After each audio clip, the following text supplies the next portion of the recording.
Apple just recently released its new lineup of M1 MacBook Pros.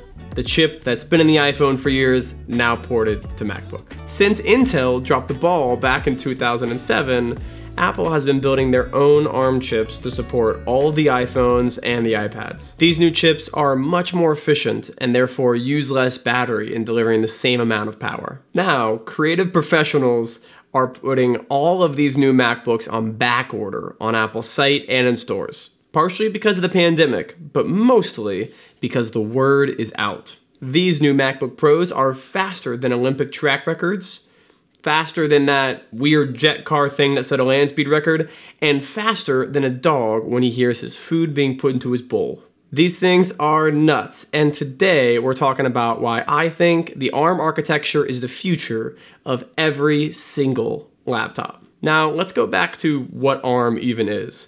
It's not a new architecture, but it's very different than the x86 architecture that Intel and AMD use. At its conception, its design was for it to be built much more efficiently for devices that are usually running on battery power. The reason they've never been used in laptops before is that no one has built a chip powerful enough at a low enough cost until Apple.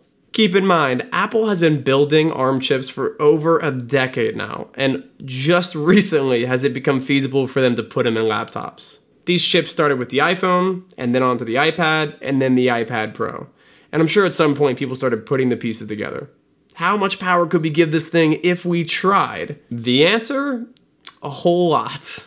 Even the base model MacBook Pro M1, using under 40% the chip size of the computers that just released, wipes the floor with every single Apple product that has come before it. This base model chip is really competitive, and at times much faster than similarly priced laptops.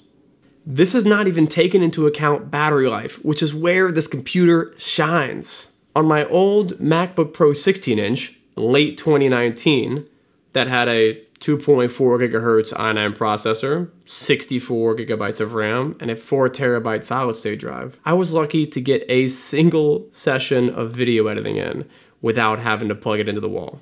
On the other hand, with this tiny MacBook Pro 13-inch, I can comfortably edit for over 6 hours and not even look at the battery percentage. I've thrown everything at it. Tons of After Effects work, 3D workflows, and a whole lot of playback and cutting. It doesn't matter how fast your laptop is if it's dead after 2 hours on battery.